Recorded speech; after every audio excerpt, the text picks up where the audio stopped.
Bonjour à tous et à toutes, je suis contente de vous retrouver dans le bordel de mon bureau pour vous annoncer la sortie de mon nouveau livre. Pile poil 1 an après être allée en Camargue faire les photos de ce livre. Son titre, c'est La force d'être soi, sport, méditation, yoga, féminité. C'est un peu sous forme de guide. Il sort le 10 mars, j'enregistre cette vidéo. Là, on est le 5 mars. Il devait sortir le 3 mars. J'étais super contente de cette date de publication puisque le 3 est mon chiffre porte-bonheur. Voilà, donc le 3 mars, 303, c'était super cool. Sauf que forcément, avec la situation, il y a eu des petits contretemps. Donc finalement, il sortira le 10 mars. Alors, je ne sais pas si je publierai cette vidéo avant ou le 10 mars. On verra. En tous les cas, sachez que normalement vous pouvez soit le précommander en ligne, soit le retrouver chez votre libraire favori. Voilà, j'avais envie un peu de vous le présenter parce qu'à dire vrai, il est un peu différent d'ordinaire. C'est vrai que j'aborde juste la thématique running avec des conseils autour soit d'un marathon, soit de la nutrition. Et là, on va dire que c'est plus un guide pour la femme que vous êtes. Donc oui, c'est un livre qui s'adresse plus aux femmes. Oui, je ne l'ai même pas montré. Comme ça, je vais le cacher dans le miroir. Le voici, mais par contre, je ne vais pas pouvoir rester comme ça pendant toute la vidéo.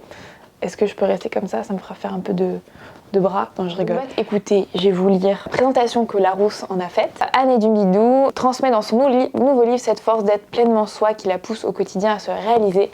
Vous découvrirez à travers son parcours ses doutes, ses luttes, sa résilience, tous les conseils pour une vie plus épanouie, comment le sport peut être un outil extraordinaire d'orientation dans vos choix, de dépassement de soi, de réappropriation de votre corps et de votre cœur aussi, mais aussi comment s'affirmer dans un univers encore sexiste, renforcer sa confiance. Une mine d'astuces, d'informations, d'exercices pour prendre soin de soi, l'harmonie grâce au yoga, à la méditation, le manger sain, le sommeil récupérateur, le meilleur confort pour le cycle menstruel, des témoignages émouvants de femmes. D'ailleurs, je tenais encore à remercier les témoignages que j'ai reçus. On n'a pas pu tous les mettre. Je crois qu'il y en a, il me semble qu'il y en a 6 en tout dans le livre. Dans celui de Alix Alleg, Alix, j'espère que je prononce bien ton nom de famille, excuse-moi, qui est une des profs de yoga qui intervient sur le Dumidou Atelier, mais que je connais depuis plusieurs années maintenant, et c'est une très très belle rencontre. Comment elles se sont aussi trouvées et tracé leur chemin grâce au sport ou au yoga. Petite citation: trouvez vos ressources intérieures et révélez-vous. Je ne sais pas si j'ai écrit ça, mais c'est un livre quand même assez engagé. Alors il faut savoir que c'est quand même difficile d'écrire des livres engagés, mais qui est, comme on va dire, je voulais pas écrire un essai sur le féminisme et le sport qui vous mettent en colère, puisque personnellement, moi quand je lis des ouvrages sur le féminisme, ça m'éduque énormément, mais aussi ça me met en colère parce que je me dis mais comment c'est possible en 2021 que ça soit encore comme ça. Donc là je voulais aussi vous donner beaucoup d'espoir et vous montrer qu'on peut faire tout ça. À la base je voulais l'appeler le pouvoir d'être de soi. Parce que pour moi en anglais, le fait de empowerment, je trouvais que c'était hyper personnel. Mais c'est vrai que mon éditrice, Laure qui passe par là, m'a dit que le pouvoir c'était assez négatif en français et que la force ça pouvait aussi être montrer que ça venait aussi de l'intérieur de soi, que ça pouvait être aussi quelque chose de partagé, que ça pouvait pas être juste quelque chose qu'on s'attribue comme le pouvoir, que ça pouvait être aussi grâce au sport, grâce à ses proches, grâce à plein d'autres petites choses. Ce titre là, on va peut-être un peu regarder ce qu'il y a dedans pour vous donner envie. Et d'ailleurs j'avais envie aussi de me justifier parce que vous allez voir, je vais parler beaucoup de moi au premier chapitre, mais c'est pas, en fait j'ai pas voulu ce livre comme une autobiographie ou comme un livre narcissique. J'ai juste voulu vous montrer que quel que soit son pardon, je m'excuse, j'ai la voix qui déraille, mais je ne suis pas émue. En fait j'ai voulu juste reprendre mon expérience, vraiment détailler mon expérience pour vous montrer que en fait, on peut être issu de avoir un itinéraire vraiment différent et pouvoir quand même se lancer dans le sport. Et pour vous rappeler en fait que moi, je suis partie de zéro et que comme quoi le sport peut vraiment transformer quelqu'un. Et je me dis que je suis le meilleur exemple. Et s'il y a aussi des témoignages d'autres femmes, c'est aussi pour vous prouver que c'est le cas pour plein d'autres femmes qui vous entourent.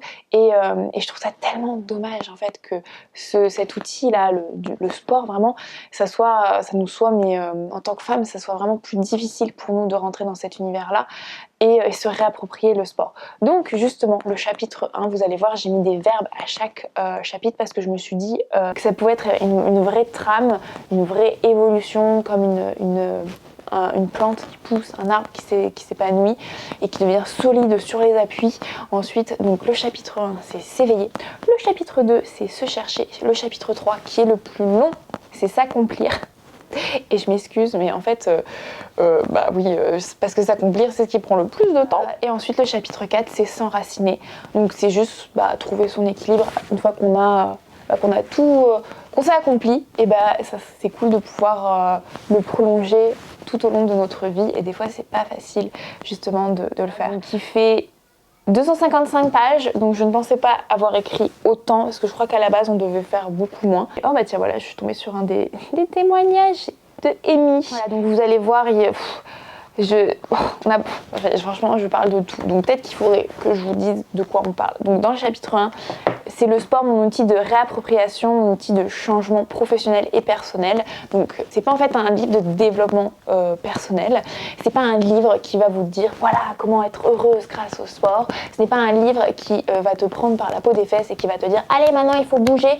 Non, j'ai pas voulu que ça soit un livre comme ça qui vous donne des clés. J'ai juste voulu que ça soit un livre dans lequel on peut piocher, quelle que soit son humeur, son état mental, son état physique, à l'instant T quand on va le lire. Ça, c'est pas un livre qui va vous culpabiliser, c'est juste un livre, j'espère vraiment, j'ai pas du tout envie que ça soit pris comme ça, qui est juste comme une boîte à outils. Alors vous n'êtes pas obligé de bricoler, mais il faut savoir que vous avez ces outils-là, et le jour où vous aurez envie de changer une ampoule ou de réparer quelque chose, il sera là. Vous aurez tous les outils et ils seront à disposition. Voilà, c'est vraiment comme ça que je l'ai conçu, parce que je veux pas forcer les femmes à se dire oui, il faut que tu sois comme ça, il faut que tu sois comme ci, c'est faux. Et pour moi, c'est comme ça. Voilà. Donc si vous voulez pas bricoler, c'est pas grave. Il sera quand même ici, il vous attendra. Vous saurez que vous aurez les outils et le jour où vous voudrez, où vous aurez l'envie de vous lancer, il sera là. Et si jamais vous avez envie de bricoler, et voilà, peut-être que j'arrête avec cette image. Justement, on va parler comment le sport peut être un outil pour ça. D'ailleurs, tiens, j'ai fait une métaphore sur le bricolage et je parle d'outils. Je pense que la boucle est bouclée. Les photos ont été réalisées par Osmani. Petite parenthèse, voilà. J'en suis très contente. Je vous mettrai peut-être d'autres photos ici. Il y a tout un feuillet sur le yoga. Hop, c'est les pages qui sont en bleu. Ça fait bleu, je sais pas si vous le verrez à la caméra. C'est bleu clair, ça se voit plus en vrai quand même. Si on les a mis de cette couleur-là, c'est pour que si jamais vous avez envie de pratiquer rapidement sans chercher les pages, vous le saurez. Donc il y a plein de petites astuces, abdos, yoga, qui vous seront utiles, enfin du moins je l'espère.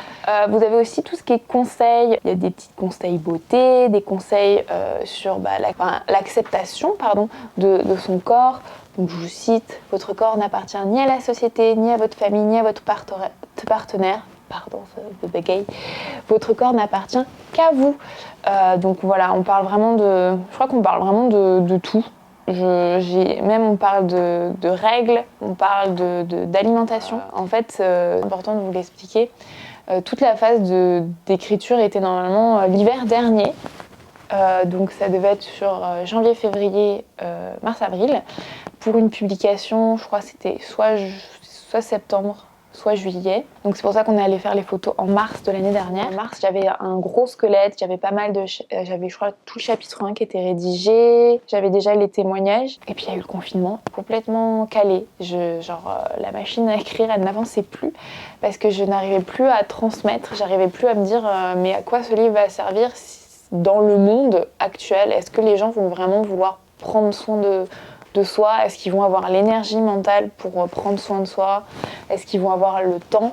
Est-ce que, avec les difficultés économiques, est-ce qu'on a le temps aussi de faire du sport, manger sain?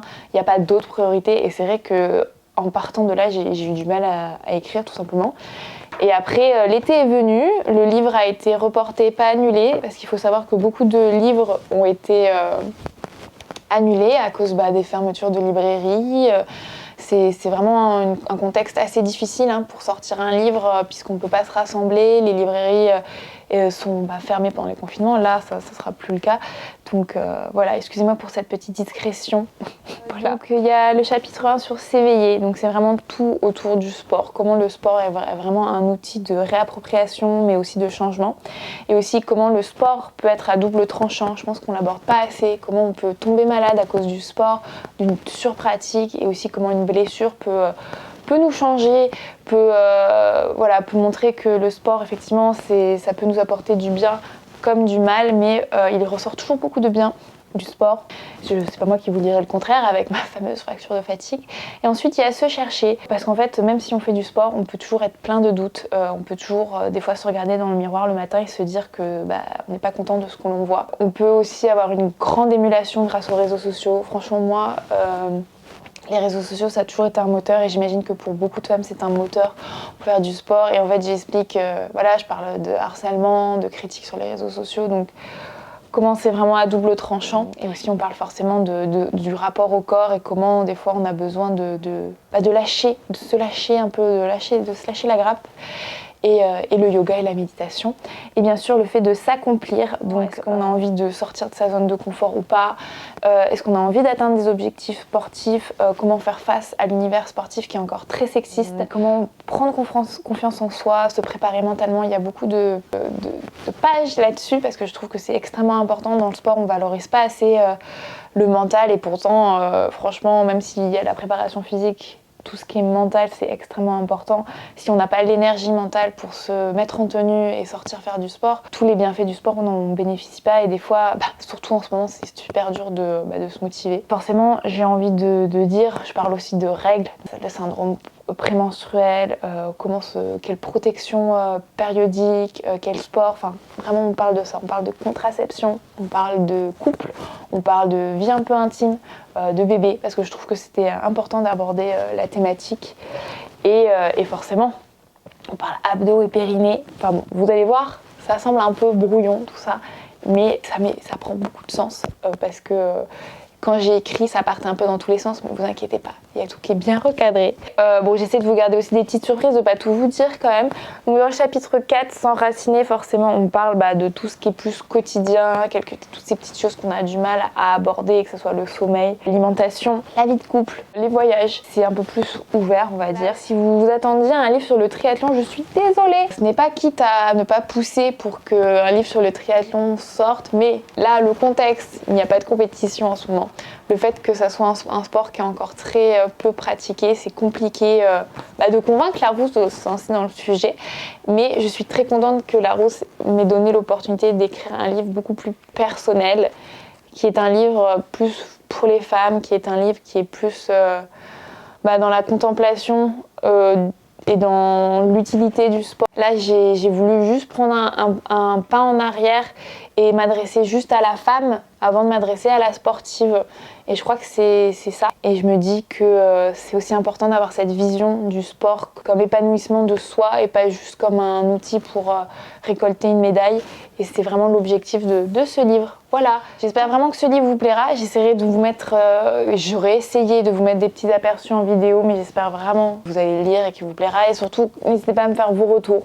J'ai vraiment super hâte parce que pour moi, c'est mon petit bébé. Maintenant qu'il est là, je trépigne d'impatience de savoir ce que vous en pensez parce que personne d'autre ne l'a lu à part forcément l'équipe de Larousse. Donc voilà, je m'éparpille encore. J'espère que cette vidéo en tout cas vous aura plu, vous aura donné envie. N'hésitez pas à vous abonner à ma chaîne YouTube ou à mon compte Instagram si ce n'est pas encore le cas.